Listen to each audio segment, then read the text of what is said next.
ഇങ്ങനൊരു പാർലർ തുടങ്ങാൻ ഉദ്ദേശിക്കുന്ന കാര്യം സൂചിപ്പിച്ചിട്ടുണ്ട്. മുരളി കാശെന്ന കാര്യമൊന്നും പറഞ്ഞിട്ടില്ല. തൽക്കാലം അത് അയാളോട് പറയാതിരിക്കുന്നതാ നല്ലത്. തന്നോട് ആലോചിക്കാതെ മുരളിയും അശ്വതിയും അങ്ങനൊരു തീരുമാനം എടുത്തതിൽ ചിലപ്പോ വിപിക്ക് അത് ഇഷ്ടപ്പെട്ടില്ലെങ്കിലോ? എല്ലാം ഒന്ന് ലെവലായ ശേഷം പറഞ്ഞാ മതി. ആ എന്തായാലും ഇതറിയുമ്പോ അപ്പുന് സന്തോഷാവും. അപ്പുനിപ്പോ സഹായത്തിന് ആരാ ഉള്ളത് അമ്പിമാമ? അവിടെ ഉണ്ടായിരുന്ന കുട്ടി തിരിച്ചു വരുവോ? സഹായത്തിന് പകരം ഒരാളെ ഏർപ്പാടാക്കാമെന്ന് ഞാൻ പറഞ്ഞപ്പോ അപ്പു തന്നെയാ അതിന്റെ ആവശ്യമില്ലെന്ന് പറഞ്ഞത്. തനിയെ കാര്യങ്ങൾ മാനേജ് ചെയ്യുന്നുണ്ട്. വിപിയുടെ വരവ് കൊണ്ട് ഒരു ഗുണമുണ്ടായി കേട്ടോ. അപ്പോ ഒന്ന് മാറി ചിന്തിക്കാൻ തുടങ്ങിയിട്ടുണ്ട്. ചിലപ്പോ ഒരു മടങ്ങി വരവ് ഉടനെ ഉണ്ടായി എന്നും വരാം. ഞാനും അതേക്കുറിച്ച് തരം കിട്ടുമ്പോഴൊക്കെ സൂചിപ്പിക്കുന്നുണ്ട്. എന്താ ഗീത, അങ്ങനൊരു റീതിങ്കിങ്ങിന് അപ്പു തയ്യാറായാൽ തനിക്ക് എന്തെങ്കിലും പ്രശ്നമുണ്ടോ? പ്രശ്നോ? അപ്പുവിനെ കാണാതെ ഞാൻ എന്തുമാത്രം സങ്കടപ്പെടുന്നെന്ന് അമ്പിമാമൻ അറിയില്ലേ? അമ്പിമാമൻ അപ്പുവിൻ്റെ കൂടെ ഉള്ളതാ എൻ്റെ ഏറ്റവും വലിയ ആശ്വാസം. അപ്പു വീട്ടിലേക്ക് തിരിച്ചു വന്നാൽ അതിൽ ഏറ്റവും കൂടുതൽ സന്തോഷിക്കുന്നത് ഞാനാ. പക്ഷേ വിപിയുടെ കാര്യം ആലോചിക്കുമ്പോഴാണ് എനിക്ക് പേടി. അപ്പുവിനെ തിരിച്ചു കൊണ്ടുവരാൻ വിപി ഇത്ര കിണഞ്ഞ് ശ്രമിക്കുന്നത് നല്ലതിനോ ചീത്തയ്ക്കോ എന്ന് എത്ര ആലോചിച്ചിട്ട് എനിക്കൊരു പിടിയും കിട്ടുന്നില്ല. വിപി ആണെങ്കിൽ അതൊന്നും വ്യക്തമായിട്ട് പറയുന്നുമില്ല. പക്ഷേ ഗീത, വിപിയുടെ വരവും പെരുമാറ്റവും ഒക്കെ കണ്ടിട്ടേ അയാൾക്ക് അപ്പുവിന്റെ കാര്യത്തില് മറ്റു ഗൂഢലക്ഷ്യങ്ങളൊന്നും ഇല്ലെന്നാ എനിക്ക് തോന്നുന്നത്. അങ്ങനെ എന്തെങ്കിലും ഒരു സൂചന ഉണ്ടെങ്കിൽ എനിക്കും അതാദ്യം തോന്നേണ്ടതാണല്ലോ. എനിക്ക് മാത്രമല്ല, അപ്പുവിനും അതിലൊരു അപായ സൂചന മണക്കുന്നില്ല എന്നാ തോന്നുന്നത്. അതുകൊണ്ടായിരിക്കുമല്ലോ ഒരു മടങ്ങിപ്പോക്കിനെ പറ്റി മനസ്സില്ലാ മനസ്സോടെയാണെങ്കിലും അപ്പു ചിന്തിച്ചു തുടങ്ങിയത്. അത് നേരാ. പ്രത്യക്ഷത്തിൽ വിപി വളരെ സിൻസിയറായിട്ടാ ഈ കാര്യം എന്നോട് പ്രസന്റ് ചെയ്യുന്നത്. പക്ഷെ വിപി ആയതുകൊണ്ട് ഇനി മറ്റെന്തെങ്കിലും ഒരു ഡയമെൻഷൻ ഇതിലുണ്ടാവുമെന്നൊരു ആശങ്ക. അങ്ങനെ എന്തെങ്കിലും ഒരു സൂചന അപ്പുവിന് കിട്ടിയാൽ ആ നിമിഷം അപ്പു ഇപ്പോഴുള്ള തീരുമാനം പിൻവലിക്കും. അതിനി വീട്ടിൽ വന്നിട്ടാണെങ്കിൽ കൂടിയും. അത് ഞാനും വിപിക്ക് മനസ്സിലാവുന്ന രീതിയിൽ സൂചിപ്പിച്ചിട്ടുണ്ട്. എനിക്ക് അപ്പുവിനെ ഒന്ന് കണ്ടാക്കൊള്ളാന്നുണ്ടോ അമ്മിമാമ? അത് നല്ലതാണല്ലോ. നേരിൽ കണ്ട് സംസാരിക്കുമ്പോൾ അപ്പുവിന്റെ മനസ്സിൽ എന്താണെന്ന് നിനക്കും ഒരു രൂപം കിട്ടും. പക്ഷേ ഞാൻ വരുന്നത് അപ്പുവിന് ഇഷ്ടാവില്ലല്ലോ അമ്പിമാമ. ഏയ്, അങ്ങനെയൊന്നുമില്ല. അല്ല, നിനക്ക് പോയിട്ട് ധൃതിയുണ്ടോ ഗീത? തിരക്കൊന്നുമില്ല. എന്താ കാര്യം? എങ്കിൽ നമുക്ക് ഇപ്പൊ തന്നെ വീട്ടിലേക്ക് പോയാലോ? ഇപ്പോഴോ? അപ്പുനെ വിളിച്ചൊന്നും ചോദിക്കാതെ എങ്ങനെയാ? ഏയ്, അതിന്റെ ആവശ്യമൊന്നുമില്ല. ചോദിച്ചാലും അപ്പു വേണമെന്നോ വേണ്ടെന്നോ പറയില്ല. പിന്നെ വിപി വന്നിട്ട് കൂടി കാര്യമായ പൊട്ടിത്തെറിയൊന്നും അപ്പുവിന്റെ ഭാഗത്തുനിന്ന് ഉണ്ടായില്ലല്ലോ. അപ്പൊ പിന്നെ നിന്റെ കാര്യത്തിൽ അങ്ങനൊരു പേടിയേ വേണ്ട. നീ വാ, നമുക്ക് പോയിട്ട് വരാം. വാന്നേ.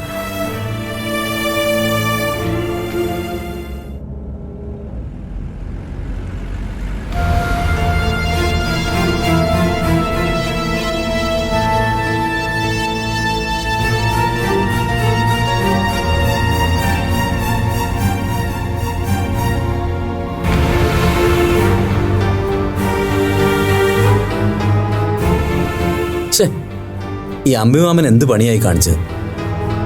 ഒരാള് പോലും കൂടെയില്ലാതെ നിന്നെ തനിച്ചാക്കി ഇത്ര തിടുക്കപ്പെട്ട് എന്ത് അത്യാവശ്യത്തിനാ പോയത്? ഞാൻ വന്നില്ലായിരുന്നെങ്കിൽ തനിച്ചിരുന്ന് ഇത്ര നേരം നിനക്ക് ബോറടിക്കില്ലായിരുന്നു. അപ്പോ തനിച്ചിരുന്ന എനിക്ക് നല്ല ശീലമുണ്ട്. എന്നാലും അങ്ങനെയല്ലല്ലോ, പ്രത്യേകിച്ചും ഇങ്ങനെ പരിചയമില്ലാത്തൊരു സ്ഥലത്ത്. സഹായത്തിന് കൂടെ ആ കുട്ടിയില്ലെങ്കിൽ വേറൊരാളെ ഏർപ്പെടുത്തായിരുന്നില്ലേ? വേണ്ടെന്ന് ഞാനാ പറഞ്ഞ. എവിടേക്കാ പോകുന്ന? ഓ, അങ്ങനെ പ്രത്യേകിച്ചൊരു സ്ഥലമൊന്നുമില്ല. നിന്നെ തനിച്ച് കിട്ടിയപ്പോ നീയുമായിട്ട് എവിടെയെങ്കിലും ഒന്ന് പോണം തോന്നി. നിനക്കെന്തെങ്കിലും വാങ്ങാനുണ്ടോ?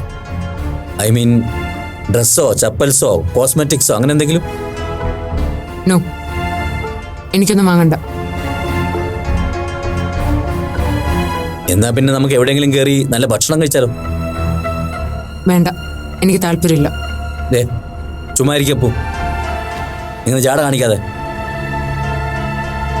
താല്പര്യമില്ല എന്നൊക്കെ പറയാനാണോ നീ എൻ്റെ കൂടെ വരാൻ സമ്മതിച്ചത്? വരുന്നില്ല എന്നാ ഞാൻ കുറെ പറഞ്ഞതല്ലേ. VP തന്നെയല്ലേ നിർബന്ധിച്ച് എന്നെ ഒപ്പം കൂട്ടിയത്. അത് ശരിയാ, അതിങ്ങനെ മുഖം വീർപ്പിച്ചിരിക്കാനല്ല. എനിക്ക് നിന്നോട് കുറേ കാര്യങ്ങൾ പറയാനുണ്ട്, അതുപോലെ നീ പറയുന്നത് കേൾക്കാനുമുണ്ട്. എനിക്കൊന്നും പറയാനില്ല, കേൾക്കാനും. ദേ അപ്പോ എനിക്ക് വിഷമാവും കേട്ടോ. ദേ ആ റെസ്റ്റോറൻറ്റിൽ നിർത്തും.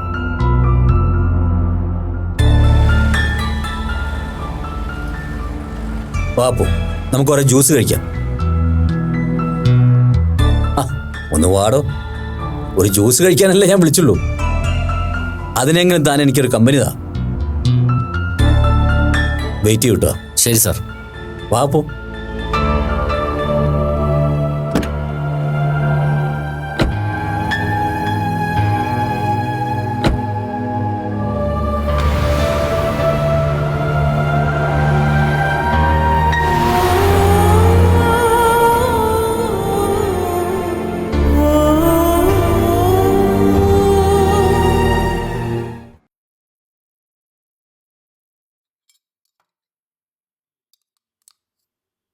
കഴിക്കപ്പോ.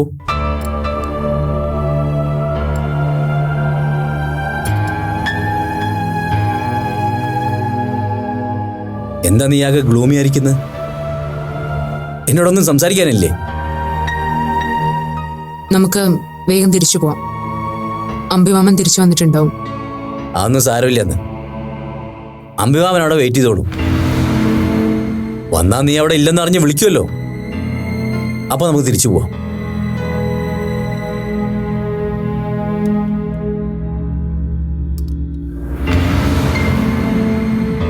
അപ്പോ തുറന്നു ചോദിക്കുന്നോണ്ട് നിനക്ക് വിഷമം തോന്നരുത്. നിനക്കറിയാലോ, കഴിഞ്ഞ കുറേ കാലങ്ങൾ അച്ഛൻ്റെ ഓർമ്മയിലില്ല. അതിൻ്റെ മിസ്സിംഗ് എലിമെന്റ് വല്ലാതെ തന്നെ ട്രബിൾ ചെയ്യുന്നുണ്ട്. പലരിൽ നിന്നും കേൾക്കുന്ന ഭൂതകാലത്തിൻ്റെ തുണ്ടുകൾ അത് ചേർത്ത് വെച്ചും തുന്നിപ്പിടിപ്പിച്ചുമൊക്കെ ഞാൻ ആ കാലത്തെ ഒന്ന് റീകോൾ ചെയ്യാൻ ശ്രമിക്കുകയാണ്. പക്ഷേ സംഭവിച്ചത് എന്താണെന്ന് പൂർണ്ണമായും മനസ്സിലാക്കാൻ എനിക്കിതുവരെ കഴിഞ്ഞിട്ടില്ല. എങ്കിലും എൻ്റെ ഓർമ്മയിൽ ഒരിക്കൽ പോലും നിനക്ക് ഇങ്ങനൊരു പ്രശ്നമുള്ളതായി എനിക്ക് മനസ്സിലായിട്ടില്ല. നീയും ആളും ഡിഗ്രി ഫൈനൽ ഇയർ പഠിക്കുന്നവരെ എൻ്റെ ഓർമ്മയിലുള്ളൂ. അതുവരെ നീ ഒരു മിടുക്കി കുട്ടിയായിരുന്നു. ഐ മീൻ പെൺകുട്ടി. വളരെ സ്മാർട്ട് ആൻഡ് സെൻസിബിളായ, അല്പം കുസൃതിയും തൻ്റെ ഇടമൊക്കെ ഉള്ള ഒരു മിടുക്കി കുട്ടി. പിന്നെ നിനക്ക് എന്താ സംഭവിച്ചത്? എപ്പോഴാണ് നിന്റെ മനസ്സിൽ ഇങ്ങനൊരു ചിന്ത കയറിപ്പറ്റിയത്? അച്ഛനോട് വളരെ ബ്രീഫായിട്ട് പറഞ്ഞാൽ മതി. VP, ഇതൊക്കെ ഒരുപാട് തവണ ഞാൻ ആവർത്തിച്ചതാ, പലപ്പോഴും പല കോണ്ടെക്സ്റ്റിലും. ഇനിയും അതൊന്ന് റിപ്പീറ്റ് ചെയ്യാൻ എനിക്ക് താല്പര്യമില്ല. എന്നാലും അച്ഛൻ ചോദിച്ച സ്ഥിതിക്ക് ഞാൻ പറയാം. ഡിഗ്രിക്ക് പഠിക്കുന്നതിന് ഒരുപാട് കാലം മുമ്പ്, ഐ മീൻ എൻ്റെ സ്കൂൾ കാലം മുതൽ എൻ്റെ മനസ്സൊരു ആൺകുട്ടിയുടേതായിരുന്നു. എൻ്റെ ഔട്ട്ഫിറ്റും ഔട്ട്ലുക്കും എപ്പോഴും അങ്ങനെ തന്നെ ആയിരുന്നു. പക്ഷേ അത് ഞാൻ നിങ്ങളോട് ആരോടും തുറന്നു പറഞ്ഞില്ലെന്ന് മാത്രം. മാളൂനെ പോലെ ഒരുങ്ങി നടക്കാൻ അമ്മ പലപ്പോഴും നിർബന്ധിക്കുമ്പോഴും VP എന്നെ സപ്പോർട്ട് ചെയ്തിട്ടുണ്ട്. അതൊക്കെ എനിക്ക് ഓർമ്മയുണ്ട്. പക്ഷെ ഞാൻ ചോദിച്ചത് അതല്ല. അപ്പോ എന്നാണ് ഇത് നിനക്കൊരു പ്രോബ്ലമായി തോന്നി തുടങ്ങിയത്? എന്നാ? എനിക്കിതൊരിക്കലും ഒരു പ്രോബ്ലമേ ആയിരുന്നില്ല. പ്രോബ്ലം മറ്റുള്ളവർക്കായിരുന്നു, എസ്പെഷ്യലി VPക്ക്. എൻ്റെ മനസ്സിനൊത്ത് ജീവിക്കാൻ ഞാൻ തീരുമാനിച്ചപ്പോൾ ഏറ്റവും കൂടുതൽ എതിർപ്പ് ഞാൻ പ്രതീക്ഷിച്ചത് അമ്മയിൽ നിന്നായിരുന്നു. എന്നെ മനസ്സിലാക്കി എന്റെ മനസ്സിനൊത്ത് നിൽക്കുമെന്ന് ഞാൻ പ്രതീക്ഷിച്ചത് BPM ആയിരുന്നു. പക്ഷെ എന്റെ പ്രതീക്ഷകളെ മുഴുവൻ തെറ്റിച്ചുകൊണ്ട് BP എന്നെ ഒരു ശത്രുവായി പ്രഖ്യാപിക്കായിരുന്നു. സോറി, ഇനി അതൊന്നും ഓർക്കാനോ ഓർമ്മിപ്പിക്കാനോ എനിക്ക് താല്പര്യമില്ല. BP പറഞ്ഞല്ലോ, പലരിൽ നിന്നും ഭൂതകാലത്തിന്റെ തുണ്ട് കളക്ട് ചെയ്യാണെന്ന്. ആ അറിവ് തന്നെ ധാരാളമായിരിക്കും.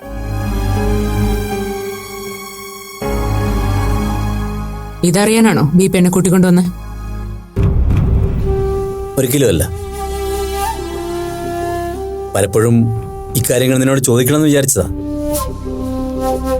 പക്ഷേ അമ്പിമാമന്റെ ആ കുട്ടിയുടെയൊക്കെ പ്രസൻസിൽ നമുക്കിതുപോലെ സ്വസ്ഥമായിട്ട് സംസാരിക്കാൻ പറ്റില്ലല്ലോ. അതുകൊണ്ട് ഞാൻ ചോദിച്ചതേ ഉള്ളൂ. Okay, leave it. ഞാൻ പറയാൻ ഉദ്ദേശിച്ചത് എന്താണെന്ന് വെച്ചാൽ, എന്റെ മനസ്സ് പൂർണ്ണമായും നിന്നെ അംഗീകരിക്കാൻ ഞാൻ പാകപ്പെടുത്തി കഴിഞ്ഞു എന്ന് പറഞ്ഞല്ലോ. ടു ബി ഫ്രാങ്ക്, ഇപ്പോഴും അതിനോട് മുഖം തിരിച്ചു നിൽക്കുന്ന ഒരു അച്ഛൻ എൻ്റെ ഉള്ളിലുണ്ട്. പക്ഷെ അതിനേക്കാൾ ഉപരി സ്വന്തം കുഞ്ഞിനെ സ്നേഹിക്കാൻ കഴിയുന്ന ഒരു VP ആയി സ്വയം രൂപപ്പെടുത്തി കഴിഞ്ഞു. സോ ഇൻ ഓൾ സെൻസ് നിന്നെ അക്സെപ്റ്റ് ചെയ്യാൻ 100% വില്ലിംഗ് ആണെന്ന് ഞാൻ പറഞ്ഞത് അത്രയും സിൻസിയർ ആയിട്ടാണ്. ഇനിയെങ്കിലും നീ കഴിഞ്ഞതൊക്കെ മറന്ന് എൻ്റെ ഒപ്പം വരണം, എന്നോടൊപ്പം ജീവിക്കണം. എന്നോടൊത്തെന്ന് പറഞ്ഞ VPയോടൊത്ത് മാത്രോ? അതോ എനിക്ക് എൻ്റെ അമ്മയച്ഛനെ ഒരുപോലെ തിരിച്ചു കിട്ടുമോ? രണ്ടുപേരും എന്നെ ഒരേ മനസ്സോടെ സ്വീകരിക്കുമോ? നിന്റെ അമ്മയുടെ കാര്യത്തിൽ ഉറപ്പ് പറയാൻ ഞാൻ ആളല്ല. പക്ഷെ എൻ്റെ ഭാഗത്തുനിന്ന് നിനക്ക് ഇനി ഒരു പ്രോബ്ലം ഉണ്ടാവില്ല, അത് ഞാൻ ഉറപ്പ് തരാം. പിന്നെ ഞാൻ മനസ്സിലാക്കിയെടുത്തോളം ഗീത നിനക്ക് ഒരിക്കലും എതിരായിരിക്കില്ലല്ലോ. തുടക്കം മുതൽ ഗീതയുടെ സപ്പോർട്ട് ഈ കാര്യത്തിൽ നിനക്കുണ്ടെന്ന് എനിക്ക് മനസ്സിലായി. നിന്റെ ഈ മാറിയുള്ള താമസം പോലും ഗീതയുടെ സമ്മതത്തോടുകൂടിയാണെന്ന് എനിക്കറിയാം. നോ, അമ്മയ്ക്കതറിയില്ല എന്നുള്ളതാ സത്യം. BPക്കും എനിക്കും ഇടയിൽ അമ്മ വല്ലാതെ വീർപ്പുമുട്ടുന്നുണ്ടെന്നറിഞ്ഞപ്പോ BPക്ക് വേണ്ടി ഞാൻ അമ്മയെ ഒഴിവാക്കുമായിരുന്നു. കാരണം എന്നെക്കാളും അമ്മ ഒരുപാട് സ്നേഹിച്ചതും സംരക്ഷിച്ചതും BP ആയിരുന്നു. നിങ്ങളെങ്കിലും സമാധാനത്തോടെ ജീവിച്ചോട്ടെ എന്ന് കരുതിയോ ഞാൻ സ്വയം ഒഴിവായത്. ഇനിയൊരു തിരിച്ചുവരവുണ്ടാവുമെന്ന് എനിക്കറിയില്ല. ഉണ്ടാവും, ഉണ്ടാകണം. നിന്നെ ഒഴിവാക്കി എനിക്കും അമ്മയ്ക്കും ഒരു ജീവിതമില്ല. അപ്പോൾ അതെങ്ങനെ നിന്നെ പറഞ്ഞ് മനസ്സിലാക്കണമെന്ന് എനിക്കറിയില്ല.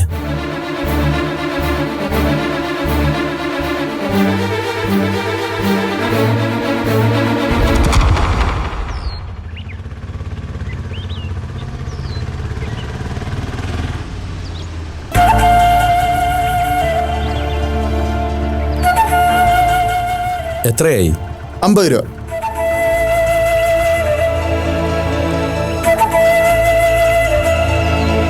ശരി എന്നാ.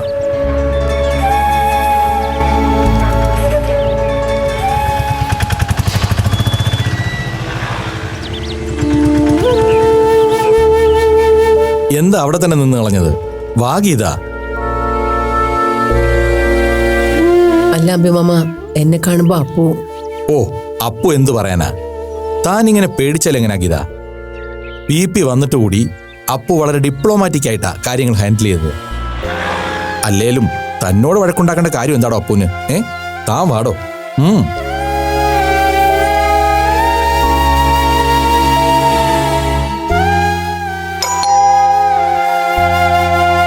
ഗീത വാ.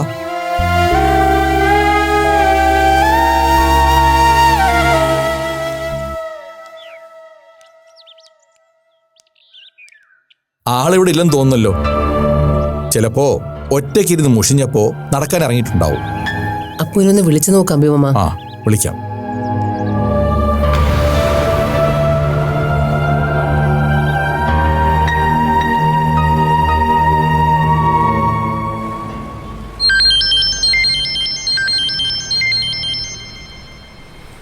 ആരാ? അമ്പിമാമന എന്നെ കാണാഞ്ഞിട്ട് വിളിക്കായിരിക്കും. ഹലോ അമ്പിമാമ. ആ അപ്പോ നീ ഇത് എവിടെയാ? ഞാനൊന്ന് പുറത്തേക്ക് ഇറങ്ങി അമ്പിമാമ. ഉടനെ എത്തും. വീട് ലോക്ക് ചെയ്ത് ചാവി വാതിൽപ്പടിയിൽ വെച്ചിട്ടുണ്ട്. ശരി, നീ താമസിക്കുവോ?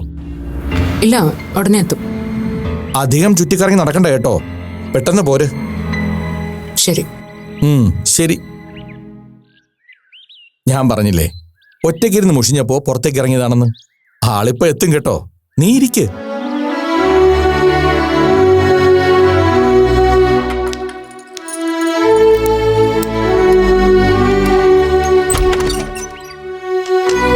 ഇത് അമ്പിമാമന് പരിചയമുള്ള ആളുടെ വീടാണോ? ആ അതെ. അപ്പു അന്നങ്ങനെ ആവശ്യം പറഞ്ഞപ്പോ നമ്മുടെ ഒരു ചങ്ങാതിയുടെ വീടാ. സൗകര്യങ്ങൾ കുറവാണെങ്കിലും ഒഴിഞ്ഞു മാറിയൊരു സ്ഥലത്തായതുകൊണ്ടാ ഇത് തന്നെ മതിയെന്ന് വെച്ചത്. എന്നാലും VP നന്ദനും ഒക്കെ എങ്ങനെ ഈ സ്ഥലം കണ്ടുപിടിച്ചു എന്നാ എനിക്ക് മനസ്സിലാവാത്തത്. നന്ദന്റെ ഒരു സുഹൃത്താ അമ്പിമാമൻ ഇങ്ങനെ ഒരു വാടക വീടെടുത്ത് താമസം തുടങ്ങിയെന്ന് അറിയിച്ചത്. ആ അങ്ങനെയാണെങ്കിൽ അപ്പു അമ്പിമാമന്റെ കൂടെ ഉണ്ടാവുന്നുള്ള കാര്യത്തിൽ നന്ദന് സംശയം തോന്നിയിരുന്നു. ഓ ഓ അപ്പൊ നന്ദനാണ് പണി പറ്റിച്ചത്. അങ്ങനെ വരട്ടെ.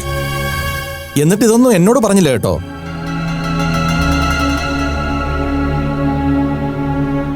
എന്താടോ താനാകെ പേടിച്ചിരിക്കുന്നേ? പറഞ്ഞില്ലേ അമ്പിമാമ, അപ്പു എന്നെ കാണുമ്പോ എങ്ങനെ റിയാക്ട് ചെയ്യുന്നുള്ള ടെൻഷനാ എനിക്ക്. താൻ ഇങ്ങനെ പേടിച്ചാൽ എങ്ങനെയാടോ? അപ്പൂനെ തന്നെ കാണുമ്പോ സന്തോഷമാവും, ഇല്ലെങ്കിൽ നോക്കിക്കോ. അതുകൊണ്ടല്ലേ തന്നെ ധൈര്യമായിട്ട് ഇങ്ങോട്ട് കൂട്ടിക്കൊണ്ടുവന്നത്. ആ അകത്തോട്ട് കയറി ചായയോ കാപ്പിയോ വേണമെങ്കിലേ സ്വന്തം വീടാണെന്ന് കരുതി ഇട്ട് കുടിച്ചോണം. ഞാനുണ്ടാക്കിയ വൃത്തികേടാക്കണ്ടല്ലോ. ഒന്നും വേണ്ട. ശരി, ഇരിക്ക്, ഞാനിപ്പോ വരാം.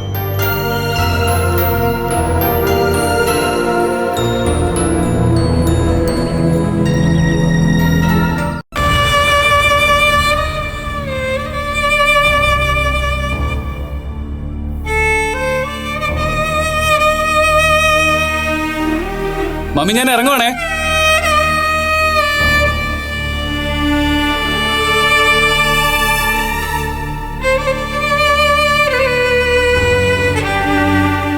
മമ്മി ഇന്ന് ചർച്ചിൽ പോകുന്നുണ്ടോ? ഹലോ ഡെയ്സി ടീച്ചറേ. നീ പോകാൻ ഇറങ്ങിയോ? അല്ല ടീച്ചറേ, ഇന്നലെ മുതലേ ഞാൻ ശ്രദ്ധിക്കുക, ആളിവിടെയൊന്നും അല്ലല്ലോ. എന്തുപറ്റി? ഒന്നുമില്ല. അതല്ല, ടീച്ചറിന് എന്തോ പറ്റിയിട്ടുണ്ടോ? കാര്യം എന്താണെന്ന് പറയുന്നുണ്ടോ മമ്മി? ഒന്നുമില്ലെന്നേ, നിനക്ക് വെറുതെ തോന്നുന്നതാ ജോബിൻ. മമ്മി വെറുതെ കള്ളം പറയാൻ നിൽക്കണ്ട. കാര്യം എന്താന്ന് പറയാതെ ഞാൻ വിടുന്ന പ്രശ്നമില്ല. ഇനി എന്നെ കൊണ്ട് സത്യം ചെയ്തേ, കാര്യമൊന്നുമില്ല, എല്ലാം എന്റെ തോന്നലാണെന്ന്.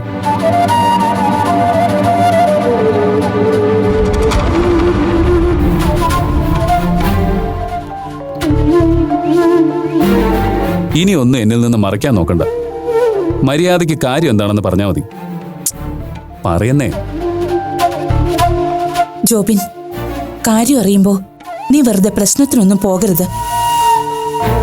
നന്ദനും മുരളിയുമായിട്ട് ആലോചിച്ചിട്ട് എന്തെങ്കിലും ചെയ്താൽ മതി. അതൊക്കെ ഞാൻ വേണ്ടതുപോലെ ചെയ്തോളാം. ആദ്യം മമ്മി കാര്യം എന്താണെന്ന് പറ. ഞാൻ ഇന്നലെ പള്ളിയിൽ നിന്ന് വന്നപ്പോ നമ്മുടെ വരാന്തയിൽ ഒരാൾ നിൽക്കുന്നു. ആരാ?